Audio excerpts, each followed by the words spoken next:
ഗോവിന്ദൻകുട്ടി സാറിന്റെ time best time. Hello and hi everyone, നമസ്കാരം and welcome to reaction by Arun Chullikkal. എല്ലാവരും സുഖമായിരിക്കുന്നു എന്ന് വിശ്വസിക്കുന്നു. ഗോവിന്ദൻകുട്ടി സാറിൻ്റെ ടൈം നല്ല ബെസ്റ്റ് ടൈമാണ്. ഇൻഹെരിയർ നഗർ എന്ന സിനിമയിലെ വളരെ പ്രസിദ്ധമായൊരു ഡയലോഗാണ്. പക്ഷേ ഈ അവസരത്തിൽ സിദ്ദിഖിൻ്റെ ഒരു കാര്യം ആലോചിക്കുമ്പോൾ ഇതിനേക്കാൾ മികച്ചൊരു ഡയലോഗില്ല പുള്ളിയെ ട്രോൾ ചെയ്യാനായിട്ട്.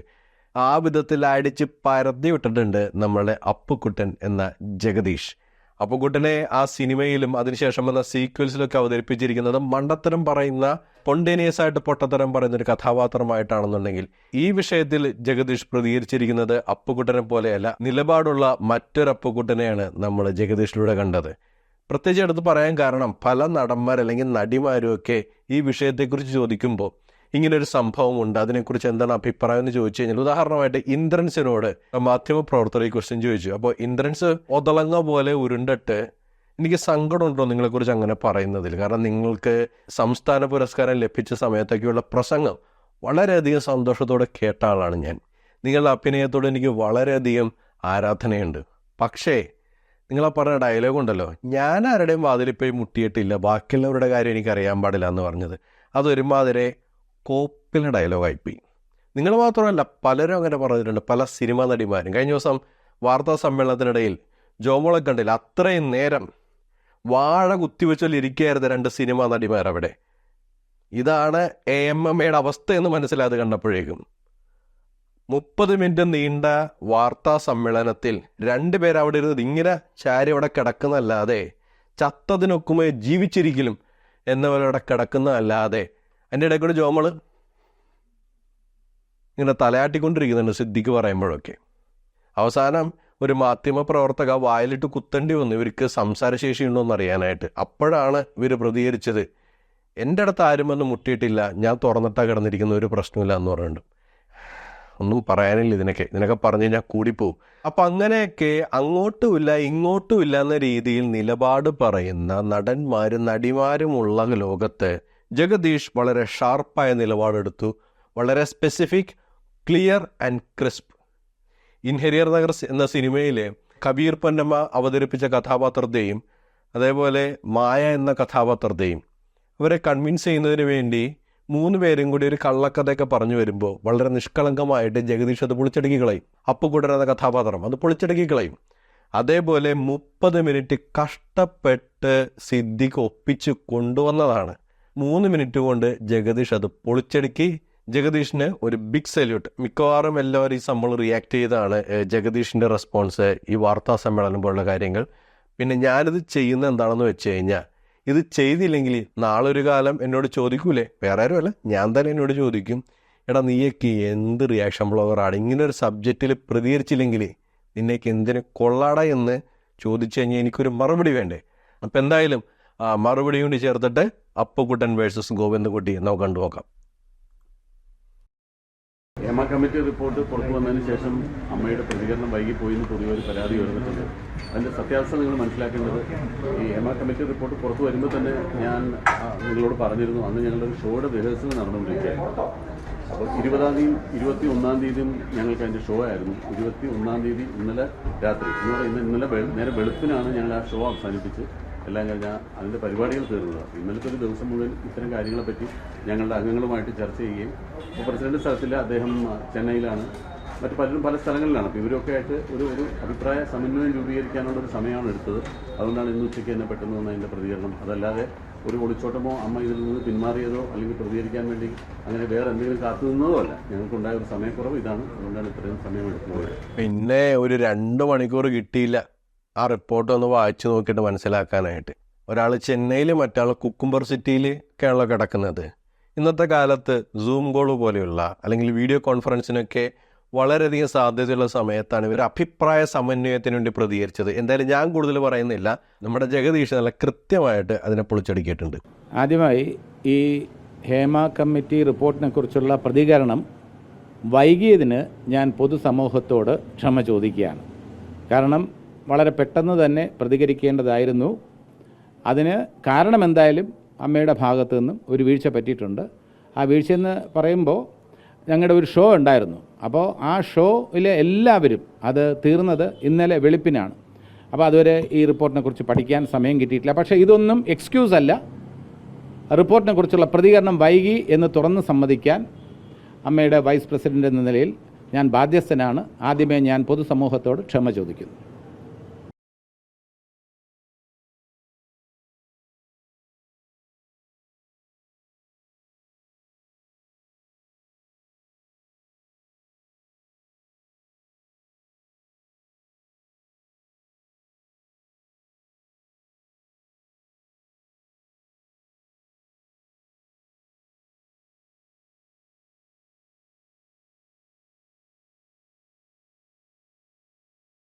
ഹേമ കമ്മിറ്റി പ്രതിസ്ഥാനത്ത് നിർത്തിയിരിക്കുന്നത് അമ്മ എന്ന് പറയുന്ന സംഘടനയല്ല.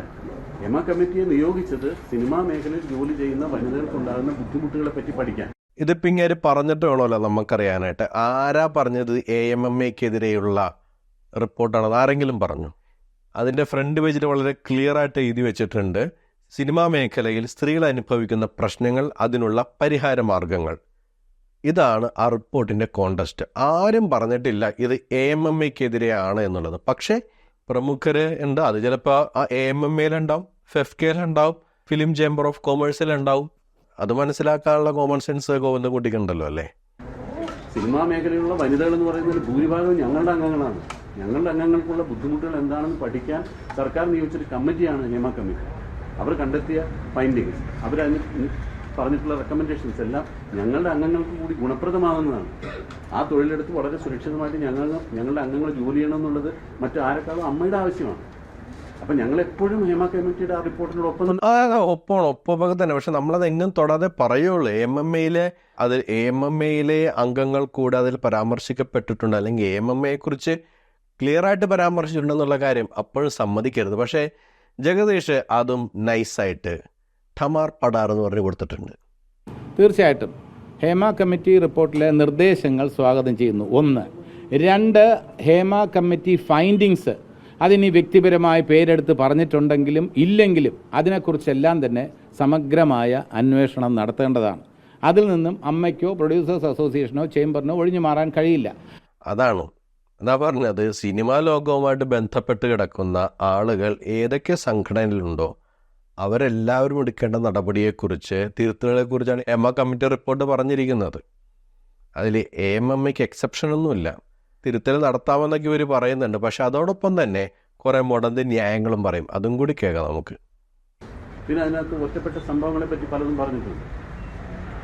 അത് കുറ്റകൃത്യം നടന്നിട്ടുണ്ടെങ്കിൽ അതല്ലെങ്കിൽ ആരാണ് അതിനുവേണ്ടി അങ്ങനെയുള്ളൊരു കുറ്റകൃത്യം നടക്കുന്നത്, എവിടെ വെച്ചാണ്, ആർക്കാണ് അത്തരം അനുഭവങ്ങൾ നേരിട്ടിട്ടുള്ളത് എന്ന് പറഞ്ഞാൽ തീർച്ചയായിട്ടും ഒരു പോലീസ് കേസെടുത്ത് അന്വേഷിക്കണം, അങ്ങനെയുള്ള ആളുകളെ ശിക്ഷിക്കണം എന്ന് തന്നെയാണ് ഞങ്ങളും ആവശ്യപ്പെടുന്നത്. അല്ലാതെ ഒരിക്കലും അങ്ങനെയുള്ള പ്രതിസ്ഥാനത്ത് നിൽക്കുന്ന ആളുകളെ സംരക്ഷിക്കാനോ ഒന്നും അമ്മ തീരുമാനിച്ചിട്ടില്ല. പക്ഷെ എല്ലാം ഒറ്റപ്പെട്ട സംഭവങ്ങളാണ്. ഒന്നിലധികം സംഭവങ്ങൾ ഉണ്ടായാലും ഞങ്ങൾക്കെല്ലാം ഒറ്റപ്പെട്ട സംഭവങ്ങളാണ്. പക്ഷെ ആ ഒറ്റപ്പെട്ട സംഭവങ്ങൾക്കെതിരെ നടപടി എടുക്കണ്ടേ? അതിൻ്റെ ആവശ്യമുണ്ടല്ലോ. ഇതേപോലെ വാതിൽ മുട്ടിയിട്ടുണ്ട് എന്ന് പറയുമ്പോൾ എവിടെ വാതിൽ മുട്ടി എന്ന് നമ്മൾ ചോദിക്കേണ്ട കാര്യമില്ല. വാതിൽ മുട്ടി എന്ന് ഒരു ആർട്ടിസ്റ്റ് പറഞ്ഞിട്ടുണ്ടെങ്കിൽ അതിനെക്കുറിച്ച് അന്വേഷിക്കണം. ആ കുട്ടിയുടെ പരാതി നമ്മൾ പരിഹരിക്കണം. ഇതേപോലുള്ള ഇത് ഒറ്റപ്പെട്ട സംഭവമാണെന്ന് പറഞ്ഞ് ഒഴിഞ്ഞു മാറുന്നത് ശരിയല്ല എന്നാണ് എൻ്റെ പക്ഷം.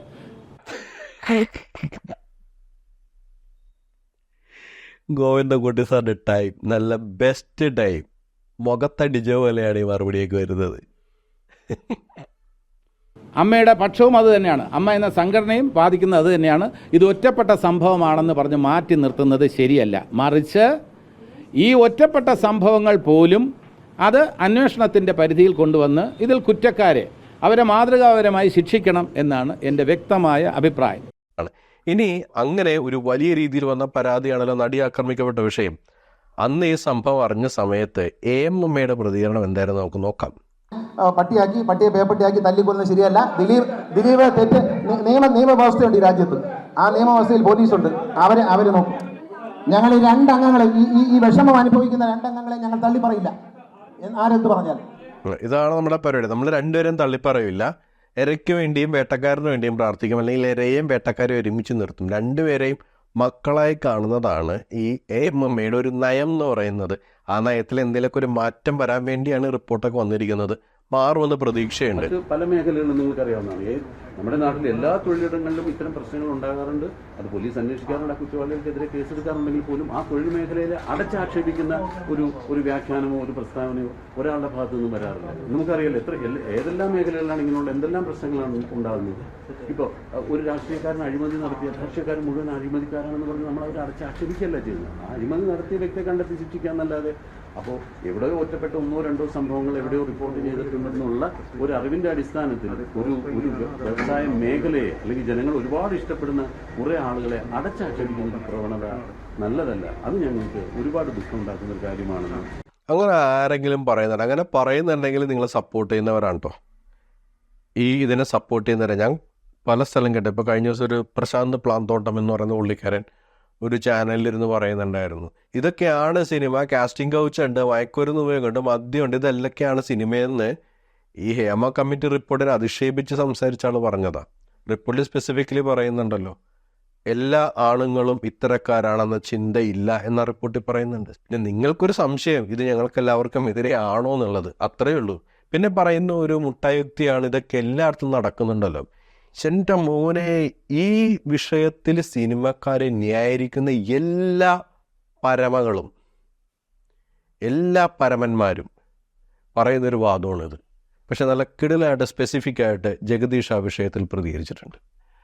അപ്പോൾ നമ്മൾ ഒരിക്കലും തൊഴിലിടത്ത് അമ്മയിൽ ഇതേപോലെ വർക്ക് ചെയ്യുമ്പോൾ ഇന്ന രീതിയിൽ നടന്നു എന്ന് പറയുമ്പോൾ പല തൊഴിലിടത്തും ഇത് ഇങ്ങനെയൊക്കെ നടക്കുന്നില്ലേ എന്ന ചോദ്യം അത് അപ്രസക്തമാണ്. അങ്ങനെ ചോദിക്കാൻ പാടില്ല എന്ന പക്ഷക്കാരനാണ് ഞാനിവിടെ സംസാരിക്കുമ്പോൾ അമ്മയിൽ അല്ലെങ്കിൽ ഇൻഡസ്ട്രിയിൽ മലയാളം സിനിമാ വ്യവസായത്തിൽ ഇങ്ങനെയൊക്കെ നടക്കുന്നുണ്ടെന്ന് പറയുമ്പോൾ അത് എല്ലായിടത്തും നടക്കുന്നില്ലേ എന്ന ചോദ്യം അത് പരിഷ്കൃത സമൂഹത്തിന് ചേർന്നതല്ല.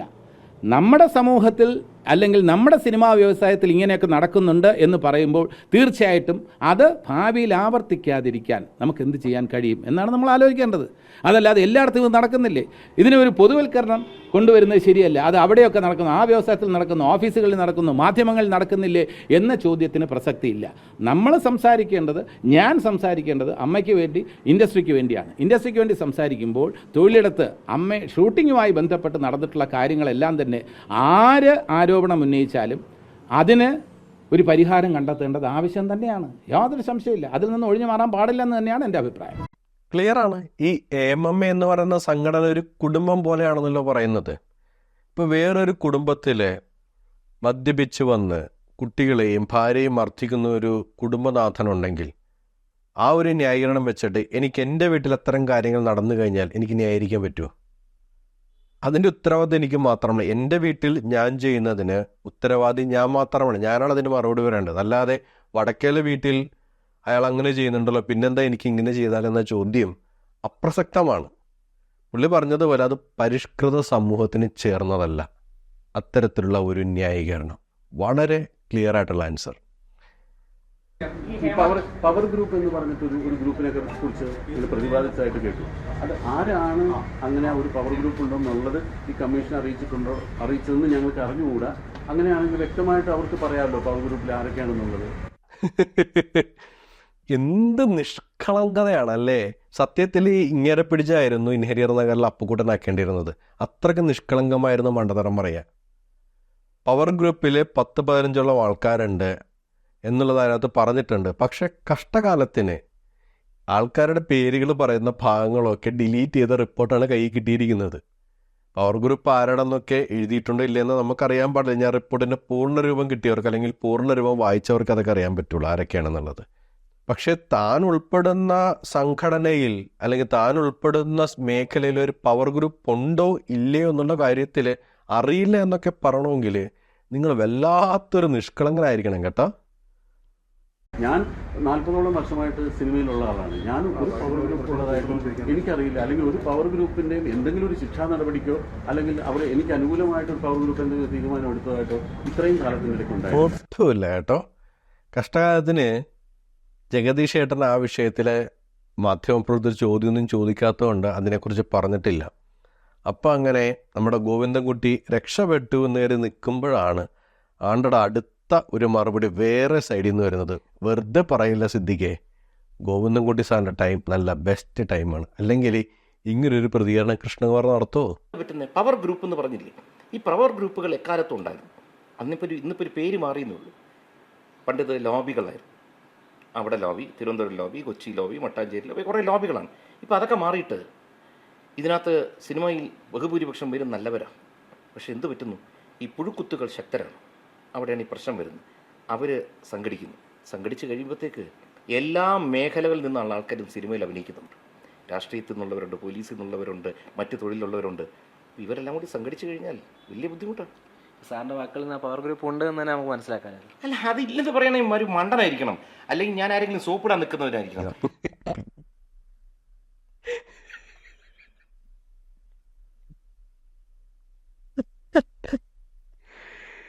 പവർ ഗ്രൂപ്പ് ഇല്ലെന്ന് പറയണമെങ്കിൽ ഒരു മണ്ടനായിരിക്കണം.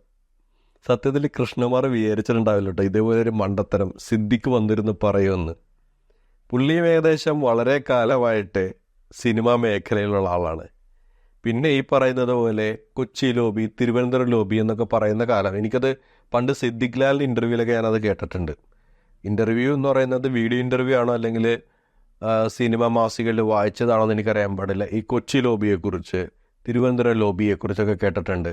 പല സിനിമാ നടന്മാരെയും ഒതുക്കിയ കഥകളുണ്ട്, പല ഗായകരെയും ഒതുക്കിയ കഥകളുണ്ട്.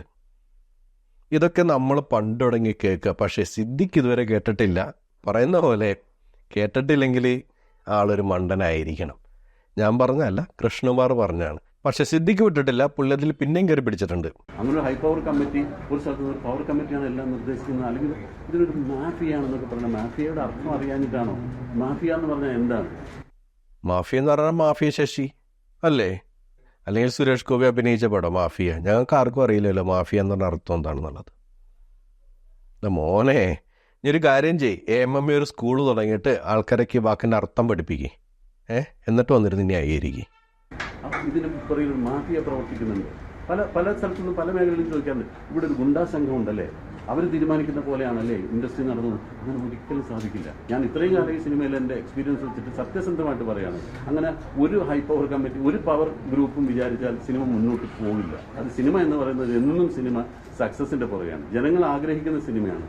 ആ സക്സസ് ആർക്കാണ് ഉണ്ടാവുന്നത്, ആ സക്സസിൻ്റെ പുറകെ ബാക്കി സിനിമാക്കാർ പോവുകയാണ് ചെയ്യുക. അല്ലാതെ ഒരു പവർ ഗ്രൂപ്പിനും ഒരു സിനിമയെ നിയന്ത്രിക്കാൻ സാധിക്കും.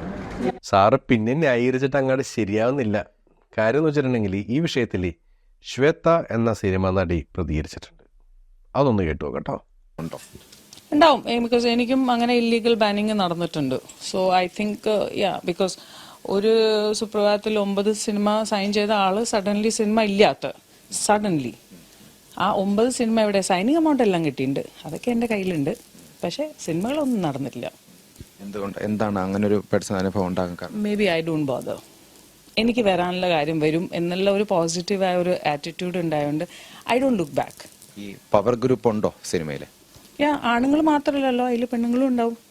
നോക്കാം. മറ്റു ചിലരുടെ അവസരങ്ങൾ നഷ്ടപ്പെടുത്തുന്നവരെ ഉണ്ട്. യെസ്, എതിർക്കപ്പെടേണ്ടത് തന്നെ.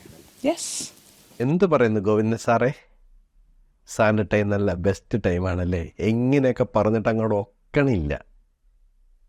ശ്വേത പറഞ്ഞു ഐ ഡോണ്ട് ബോദർ. പക്ഷെ ബോദർ ചെയ്തിരുന്ന നടന്മാരുണ്ടായിരുന്നു ഇവിടെ, തിലകനെ പോലുള്ളവർ. അവരൊക്കെ ഒതുക്കിയിട്ടില്ലേ, അവസരങ്ങൾ കൊടുക്കാതെ, സിനിമയിൽ അഭിനയിപ്പിക്കാതെ. എനിക്ക് വ്യക്തിപരമായിട്ട് അറിയാവുന്നൊരു കാര്യമുണ്ട്. തിലകൻ എന്ന സിനിമാ നടനെ ഒതുക്കിക്കൊണ്ടിരിക്കുന്ന കാലഘട്ടത്തിൽ അന്ന് ഡാം 999 എന്ന് പറയുന്ന ഒരു സിനിമ ഇറങ്ങാൻ നിൽക്കുന്ന സമയമാണ്. അതിൻ്റെ പ്രസ് റിലീസുകൾ മലയാളത്തിൽ വരുന്നത് ഇംഗ്ലീഷിലേക്ക് ട്രാൻസ്ലേറ്റ് ചെയ്യാൻ അവിടെയുള്ള ഒരു സ്റ്റാഫിനെ ഞാൻ സഹായിച്ചിരുന്നു, അവരുടെ വെബ്സൈറ്റൊക്കെ ആയിട്ട് ബന്ധപ്പെട്ട്. അന്ന് തിലകനെ അഭിനയിപ്പിക്കുമെന്ന് പറഞ്ഞൊരു പ്രസ് റിലീസ് ഞാൻ വായിച്ചതാണ്. അതിനുശേഷം വലിയൊരു പ്രഷർ ഉണ്ടായിരുന്നു തിലകനെ ആ സിനിമയിൽ അഭിനയിപ്പിക്കുന്നതിൽ. എന്നിട്ട് തിലകനെ മാറ്റിയിട്ട് മറ്റൊരു ഭാഷയിൽ നിന്നും ആശിഷ് വിദ്യാർത്ഥി എന്ന നടനെ കൊണ്ടുവന്നിട്ടാണ് അഭിനയിപ്പിച്ചത്. ഈ 2 പ്രസ് റിലീസും ട്രാൻസ്ലേറ്റ് ചെയ്തത് ഞാനാണ്. അതുകൊണ്ട് നിങ്ങളീ പറയുന്നത് പോലെ ഒരാളുടെ അവസരമില്ലാതാക്കുക അല്ലെങ്കിൽ വിജയിക്കുന്നവരുടെ പിറകെ ഓടുകയാണ്. തിലകൻ എന്താ വിജയിക്കുന്ന സിനിമകളുടെ ഭാഗമായിരുന്നില്ലേ, ട്രെൻഡിൻ്റെ ഭാഗമായിരുന്നില്ലേ? സിനിമ ഒന്ന് തിരിച്ചൊന്നൊരു കാലഘട്ടം, അതായത് ഈ തട്ടുപൊളിപ്പം പടങ്ങൾ, ഊള കോമഡി, നായകൻ അമാനുഷികമിട്ട് ആൾക്കാർ ഇടിച്ചു തെറിപ്പിക്കുക, മാഫിയ നായകനൊക്കെ കണ്ട ആൾക്കാർക്ക് മടുത്ത സമയത്ത് സിനിമ തിരിച്ചു വരുന്നൊരു കാലഘട്ടമുണ്ടല്ലോ. എന്ന് വെച്ചിട്ടുണ്ടെങ്കിൽ നമ്മൾ ന്യൂജൻ സിനിമകൾ എന്ന് പറഞ്ഞു വന്ന കാലഘട്ടം. അങ്ങനെ സൂപ്പർ ഹിറ്റായി വന്ന സിനിമയുടെ ഭാഗമായിരുന്നു തിലകൻ ഉസ്താദ് ഹോട്ടലിൻ്റെ. എന്തേ? ട്രെൻഡിൻ്റെ പുറകെ പായുന്ന അല്ലെങ്കിൽ ട്രെൻഡ് നിശ്ചയിക്കുന്ന പ്രേക്ഷകർ ഒരിക്കലും ഏതെങ്കിലും ഒരു നടനെ മാറ്റി നിർത്തണമെന്ന് ആഗ്രഹിക്കാറില്ല. അൺലെസ് ആൻഡ് അണ്ടിൽ അതൊരു ബോറൻ ആക്ടിംഗ് ആണ് എങ്കിൽ. ബോറൻ ആക്ടിംഗായി തോന്നിയ സമയത്ത് ഫഹദ് ഫാസിലിനെ തള്ളിപ്പറഞ്ഞ പ്രേക്ഷകർ, കയ്യെത്തും ദൂരത്തെന്ന സിനിമയെ തള്ളിക്കളഞ്ഞ പ്രേക്ഷകർ, ചാപ്പാ കുരിശ് എന്ന സിനിമയിൽ പ്രൂവ് ചെയ്ത് തിരിച്ചു വന്ന ഫഹദിനെ നിറഞ്ഞ കയ്യടി കൊടുത്താണ് സ്വീകരിച്ചത്. ജനങ്ങളുടെ തലയിൽ അങ്ങോട്ട് കെട്ടിവെക്കല്ലേ. ഗോവിന്ദ സാറിന്റെ ന്യായീകരണം വീണ്ടും തുടരുകയാണ്. അമ്മയ്ക്ക് വ്യക്തമായിട്ട് അറിയാം, ഒരു കുട്ടി 2006 നടന്നൊരു സംഭവത്തെപ്പറ്റി 2018 പരാതിപ്പെട്ടിരുന്നു എന്ന് പറഞ്ഞിട്ട് ഇപ്പോൾ ഒരു ഇമെയിൽ വന്നിട്ടുണ്ട്. അപ്പോൾ 2018 ആ പരാതിപ്പെടുമ്പോൾ ഞാനും ആ കമ്മിറ്റിയിലുണ്ടായിരുന്നത്. പക്ഷേ അന്ന് ആ പരാതി എൻ്റെ ശ്രദ്ധയിൽപ്പെട്ടില്ല. ഞാനൊന്ന് എക്സിക്യൂട്ടീവ് മെമ്പർ മാത്രമായിരുന്നു. ഞാൻ ആ പരാതി എൻ്റെ ശ്രദ്ധയിൽപ്പെട്ടിട്ടില്ല. തീർച്ചയായിട്ടും ഞങ്ങൾ അത് അന്വേഷിച്ച് മറുപടി കൊടുക്കുന്നതാണ്. ഇപ്പോഴാണ് ഞാൻ ആ മെയിൽ കാണുന്നത്. 2006 നടന്ന സംഭവത്തെ അടിസ്ഥാനപ്പെടുത്തിയാണ് പരാതി തന്നിട്ടുള്ളത്. തീർച്ചയായിട്ടും അങ്ങനെ പരാതി ഇഗ്നോർ ചെയ്തത് തെറ്റാണെന്ന് തന്നെ വിശ്വസിക്കുന്ന ഒരാളാണ് ഞാൻ. അങ്ങനെ ഇഗ്നോർ ചെയ്യാൻ പാടില്ല. അങ്ങനെ ഒരു പരാതി ഒരു പെൺകുട്ടിക്കുണ്ടെങ്കിൽ തീർച്ചയായിട്ടും അന്വേഷിക്കാനും നടപടിയെടുക്കാൻ വേണ്ട പരിപാടി നമ്മൾ ചെയ്യുകയും ചെയ്യും. ഇപ്പോൾ ഈ അടുത്ത കാലത്തുള്ള പല പരാതികൾക്കും പോലീസിനെ സമീപിക്കേണ്ട കാര്യങ്ങൾ ഞാൻ പോലീസിനെ സമീപിച്ചിട്ടുണ്ട്. നമ്മൾ അതിനുവേണ്ടി നിങ്ങളുടെ സംരക്ഷണമാണല്ലോ ഒരു സംഘടനയുടെ പ്രഥമ ബാധ്യത എന്ന് പറയുന്നത്. തീർച്ചയായിട്ടും അങ്ങനെ ചെയ്യണം. ഈ വിഷയത്തിന് നടന്മാരും മറുപടി പറഞ്ഞിട്ടില്ല. അതുകൊണ്ട് ഞാൻ മറുപടി പറയാണ്. 2 കാര്യങ്ങൾ: 2018 വന്ന പരാതി, അതേപോലെ തന്നെ വിഷയങ്ങളിൽ പോലീസിൽ പരാതി പറയാൻ പോയ കാര്യം. 2018 വന്ന പരാതിക്ക് ഇത് 2024 6 വർഷം കഴിഞ്ഞു. ഇനി 2018 പ്രത്യേകതയുണ്ട്.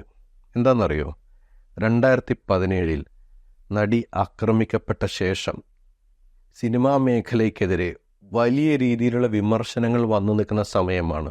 സാധാരണഗതിയിൽ ഇത്തരം അവസരങ്ങളിൽ ഏതൊരു സംഘടനയായാലും കുറേ കൂടി വിജിലൻ്റായിട്ട് ബിഹേവ് ചെയ്യാൻ നോക്കും, അല്ലെങ്കിൽ ഇതുപോലുള്ള പ്രശ്നങ്ങൾ ആവർത്തിക്കാതിരിക്കാൻ നോക്കും. ആ സാഹചര്യത്തിൽ വന്ന പരാതിയാണ് 2018 വന്ന പരാതി. ആ സാഹചര്യത്തിൽ വന്നൊരു പരാതിയോട് നിങ്ങളുടെ നിലപാട് അല്ലെങ്കിൽ നിങ്ങളുടെ മനോഭാവം ഇതായിരുന്നു. എന്നിട്ട് 2024 ഒരു ഇമെയിൽ വന്നിട്ടുണ്ട്. അത് പരിശോധിച്ച് വരുന്നതേ ഉള്ളൂ. എന്നിട്ട് വന്നിട്ട് മാപ്പുണ്ടാക്കുകയാണ് ഇരുന്നിട്ട്. അത്രയും കത്തിരുന്ന വിഷയത്തിനിടയിൽ വന്നൊരു വിഷയത്തെ പുല്ലുപോലെ ഇഗ്നോർ ചെയ്ത ആളുകളാണ് ഈ വന്നിരുന്നിട്ട് ന്യായീകരിക്കുന്നത്. ഉളുപ്പില്ലേ? രണ്ടാമത്തെ കാര്യം, ഞങ്ങൾ കേസ് കൊടുത്ത് തുടങ്ങിയിട്ടുണ്ട്. എന്താ സംഭവം? മോഹൻലാലിനെ അധിക്ഷേപിച്ച വിഷയത്തിൽ ചെകുത്താനെതിരെ കേസ് കൊടുത്തതാണ് ഈ ഇടയ്ക്ക് ഞാൻ കണ്ട ആകെ ഒരു സംഭവം. ഇവർ കേസ് കൊടുത്തെന്ന് പറഞ്ഞ് ഞാൻ കണ്ട ആകെ ഒരു സംഭവം ഇതാണ്. ഈ മോഹൻലാലിൻ്റെ വിഷയത്തിലല്ലാതെ വേറെ ഏത് വിഷയത്തിലാണ് എൻ്റെ ഗോവിന്ദൻകുട്ടി സാറേ നിങ്ങൾ പരാതി പറയാൻ പോയിട്ടുള്ളത്? ആ വിഷയം തെറ്റാണെന്ന് ഞാൻ പറയുന്നില്ല. ചെകുത്താൻ എന്ന് പറയുന്ന വ്ളോഗർക്കെതിരെ പരാതി കൊടുത്തത് ന്യായമായ കാര്യമാണ്, അതിൽ തെറ്റൊന്നുമില്ല. പക്ഷെ അല്ലാതെ വേറെ ഏത് വിഷയത്തിലാണ് നിങ്ങളൊന്ന് പരാതി പറയാൻ പോയിട്ടുള്ളത്? നിങ്ങൾ എപ്പോഴെങ്കിലും ആക്രമിക്കപ്പെട്ട നടിയോടൊപ്പം ഒരു വ്യക്തമായ നിലപാടെടുത്ത് നിങ്ങൾ സംസാരിച്ചിട്ടുണ്ടോ? ഞാനെങ്ങും കണ്ടിട്ടില്ല നിങ്ങൾ സംസാരിക്കുന്നത്. നിങ്ങൾ അന്നും ഇന്നും ഇരയോടൊപ്പം നിൽക്കും, വേട്ടക്കാരന് വേണ്ടി പ്രാർത്ഥിക്കും. ആ നിലപാടാണ് സ്വീകരിക്കുന്നത്. ഇത് അധികാലം ഓടില്ല. എല്ലാ കാലത്തും എല്ലാവരെയും പറ്റിച്ചു നിർത്താൻ പറ്റില്ല. ഹേമ കമ്മിറ്റി വലിയൊരു വഴിത്തിരിവാകും. ഇനി നിങ്ങളൊക്കെ സൂക്ഷിച്ചു തന്നെ ചെയ്യുമെന്നാണ് വിചാരിക്കുന്നത്. അവസാനമായിട്ട് ഒരു ആർഗ്യുമെൻറ്റും കൂടി ഞാൻ എടുത്തിട്ടുണ്ട്. ഈ വേട്ടക്കാരുടെ പേര് പുറത്തു വിടണമെന്ന് അമ്മയ്ക്ക് എന്തുകൊണ്ട് ആവശ്യപ്പെട്ടു? കോടതിയെ സമീപിക്കാമല്ലോ. അങ്ങനെയാണ് നിങ്ങൾ എല്ലാവരും മാറ്റി നിർത്താമല്ലോ. ഇപ്പൊ ചെടിക്കൊക്കെ ഇവരെ ഭയമല്ല പറഞ്ഞ് നമ്മളുണ്ടോ എന്നുള്ള ഭയപ്പെടുന്ന ആളുകളുണ്ട്. പക്ഷെ നമുക്ക് കോടതിയെ സമീപിക്കാമല്ലോ. ഈ വേട്ടക്കാരുടെ പേര് പുറത്തു വിടാൻ വേണ്ടി അമ്മയ്ക്ക് നേരിട്ട് പോകാൻ സമയമുണ്ടല്ലോ. നമുക്ക് ആലോചിച്ചിട്ട് അത് ഞാൻ ഒരാൾ ഒറ്റയ്ക്ക് പറഞ്ഞ തീരുമാനമല്ല. അടുത്ത എക്സിക്യൂട്ടീവ് കമ്മിറ്റി നമ്മൾ ഇമ്മീഡിയറ്റ് കൂടുന്നില്ല. ഇങ്ങനെ വരുമ്പോൾ അതിൽ നിന്ന് നമ്മുടെ കാര്യങ്ങൾ ക്ലിയർ ചെയ്യാനായിട്ട് കോടതിയിലാണ് മൂവ് ചെയ്യുന്നത്. കോടതിയിൽ മൂവ് ചെയ്യും, നിയമപരമായ സഹായങ്ങൾ ആവശ്യപ്പെടുകയും ചെയ്യുന്നത്. തീർച്ചയായിട്ടും അത് അമ്മ എക്സിക്യൂട്ടീവ് കമ്മിറ്റിയിൽ അറിയിച്ചതിന് ശേഷം ആ ചോദ്യം ചോദിച്ച മാധ്യമപ്രവർത്തകനെ കൊടുകൈ ഇത്രയും ദിവസം ഉണ്ടാക്കിക്കൊണ്ടിരിക്കുകയായിരുന്നേ പലരും. എല്ലാവരെയും അടിച്ചാക്ഷേപിക്കല്ലേ, ഞങ്ങളെല്ലാവരും ഇപ്പോൾ കുറച്ചു മുന്നേ ആ ഒരു ഇരവാദം പറഞ്ഞുകൊണ്ടാണ് ഈ ഇൻ്റർവ്യൂ തുടങ്ങിയത്. ഞങ്ങൾക്ക് വിഷമമുണ്ട്, നെഞ്ചിക്കെട്ടി നിൽക്കുകയാണ് വിഷമം. എല്ലാവരും ഞങ്ങളെ തെറ്റിദ്ധരിക്കുന്നതിൽ അല്ലെങ്കിൽ അടച്ചാക്ഷേപിക്കുന്നതിൽ. വളരെ കൃത്യമായ ചോദ്യം മാധ്യമപ്രവർത്തകൻ ചോദിച്ചു. അത്രക്ക് വിഷമമുണ്ടെങ്കിൽ നിങ്ങൾക്ക് പോയിട്ട് ഒരു പരാതി കൊടുത്തൂടെ ഈ വേട്ടക്കാരുടെ പേര് പുറത്തുവിടാൻ? അപ്പോൾ അവരെ മാത്രമല്ലേ ജനങ്ങൾ വിമർശിക്കുകയുള്ളൂ? എന്തേ? അപ്പോൾ മറുപടിയാണ് സമയമുണ്ടല്ലോ, ഇഷ്ടം പോലെ സമയം കിടക്കുകയല്ലേ. ഇനി എന്താണ് AMMയുടെ അടുത്ത പരിപാടി? അടുത്ത പരിപാടിയെ കഴിഞ്ഞ് അതിൻ്റെ റിഹേഴ്സലും കഴിഞ്ഞ് അതിൻ്റെ ഷൂട്ടിങ്ങും കഴിഞ്ഞൊക്കെ പ്രതികരിച്ചാൽ മതി, സമയമുണ്ടല്ലോ. പക്ഷെ ചോദ്യം അപ്പോഴും നിലനിൽക്കുകയാണ്. അത്രയ്ക്ക് വലിയ വിഷമമുണ്ട് ഈ ആൾക്കാരൊക്കെ നിങ്ങളെ കാടടച്ച് വിമർശിക്കുന്നതിൽ എങ്കിൽ നേരെ പോയി ഒരു പരാതി കൊടുക്കൂ. ഈ വേട്ടക്കാരാരാണെന്ന് വെളിപ്പെടുത്താൻ ഒരു സിമ്പിൾ ചലഞ്ചായിട്ട് അങ്ങോട്ട് ഏറ്റെടുക്കുന്നേ. ചെകുത്താനെതിരെ കാണിച്ച ആവേശം, അതിൽ തെറ്റൊന്നുമില്ല. ആ ആവേശം ഈ കാര്യത്തിൽ, ഈ മാധ്യമപ്രവർത്തകൻ ചോദിച്ച ഈ കാര്യത്തിൽ നിങ്ങൾ കൊണ്ടുവന്ന് നോക്കട്ടെ. അപ്പോൾ പ്രേക്ഷകരെ, ഇതൊക്കെ കണ്ടിട്ടും കേട്ടിട്ടും നിങ്ങൾക്ക് എന്താണ് തോന്നുന്നത് എന്നുള്ളത് കമൻ്റായിട്ട് രേഖപ്പെടുത്തുക. മറ്റൊരു പ്രതികരണവുമായി നമുക്ക് വീണ്ടും കണ്ടുമുട്ടാം. അതുവരേക്കും ബൈ ബൈ, ടേക്ക് കെയർ.